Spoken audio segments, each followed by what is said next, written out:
Katie Kiss, welcome to 7:30. Thanks, Sarah. Thanks for having me. Do you agree with the commissioners that the history of colonisation in Victoria is a genocide?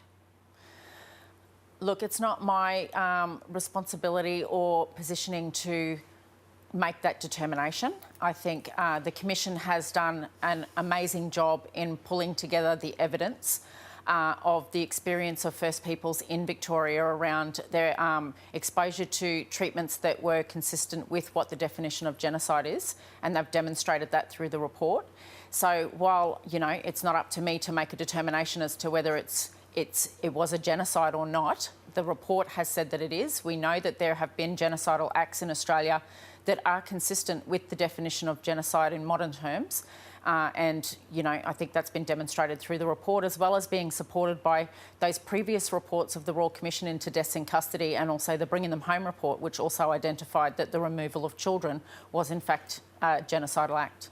Do you support the call in this report for financial redress for Indigenous people for the economic and cultural loss suffered? Sarah, I think there are a couple of elements to the call to action. So they do call for redress and reparations.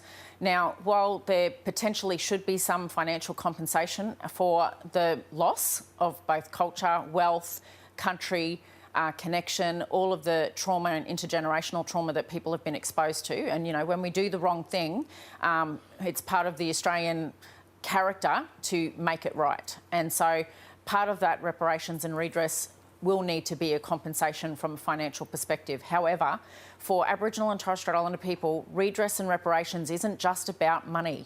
It's also about healing the wounds that have put us in the circumstances that we're in. And so I do support the call to action, but I do want to stress that for our people, it's not just about the money, it's about making things right. I want to stay with that issue of financial redress. How do you go about working out how much that should be, what the quantum is, to whom it's paid? How do you do that? I think there's a lot of discussions that need to be had with Victorian Aboriginal people around what that might look like. You know, again, it's not for me to determine what people should be entitled to in terms of the loss that they've experienced. That's a conversation for the Assembly now, the First Nations Assembly in Victoria, and the Victorian Government about what does redress, reparations, financial compensation look like. You know, there will be elements to that need to be repaired. So things like the cultural loss, what's the economic loss to First Peoples in Victoria? You know, the evidence presented to the Commission, for example, showed that there was $80 billion in revenue alone from water income. You know, Aboriginal people in Victoria didn't see any of that in terms of the wealth that's been created off their country. In Victoria, we do have the treaty process underway as well. And so when we talk about the Assembly taking this forward now, the traditional owners and the work that's happening in that treaty context will also be considering these matters. So it'll, you know, there's a bit of work to do yet to get to that point. Are you having conversations about economic redress in other parts of the country? Well, you know, it's been a bit disappointing when we think about Queensland and Western Australia, for example, the two outlying states that haven't yet made reparations to the Stolen Generations members. You know, that was the subject of the Bringing Them Home report. The Victorians at least have made those Stolen Generations reparations come to the table in their jurisdiction. So we are having conversations about economic redress from a compensation perspective around Stolen Generations in particular. But we are also having conversations about what does native title compensation look like, and in terms of, you know, particular High Court decisions that have been handed down that require compensation that's already made available under the Native Title Act. So there are also conversations that are happening that might inform what quantum and stuff looks like for this. Yeah. Can you imagine a similar process to what's happened in Victoria taking place in Queensland, where you're from, that ends up with a report that calls the history of colonisation in Queensland a genocide? Sarah, as you may be aware, I was the former director of the Truth and Treaty interim body here. Absolutely devastated when the incoming government made its first action to repeal the Path to Treaty Act here in Queensland. We have been on a path for over 6 years putting that process together, and people were feeling a sense of hope and vision in terms of taking that, both the treaty and the truth-telling process forward here in Queensland.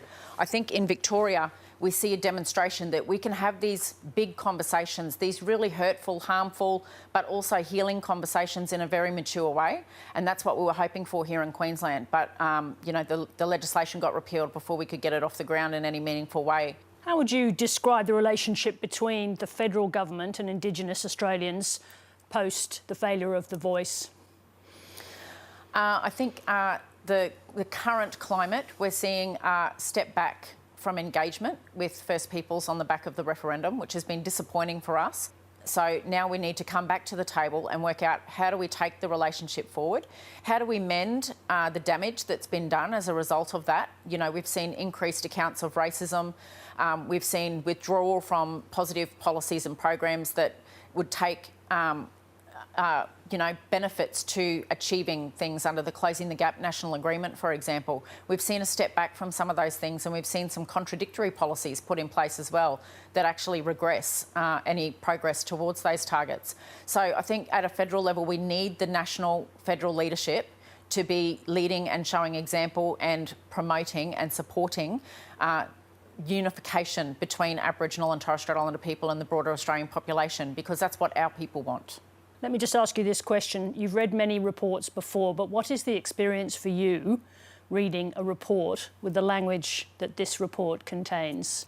It's not surprising to me, Sarah. You know, my mum was born on Palm Island here in Queensland, and so my grandparents were moved there from their traditional country. So I connect with the experiences and the conversations that senior people in Victoria, that people who live through those policies and practices have bared witness to in these reports. I think it's a very powerful report that obviously goes to not just Aboriginal people's testimony here, but it also brings to the table non-Indigenous people who wanted to participate in this and share their stories and their engagement in the colonial process and how that they've seen that impact the relationship between Aboriginal people and non-Aboriginal people. In terms of how I feel when I read that, obviously it's really traumatising, but it's also very healing at the same time to know that our people are still at the table. They continue to come forward, they continue to share, they continue to be invested in this relationship, they continue to search for a better Australia. And, you know, that gives me such hope and such a feeling of pride that our people are leading those conversations, and whether we've got government or support or not, those conversations continue, and we continue to reach out. Katie Kiss, thank you very much indeed. Thank you, Sarah.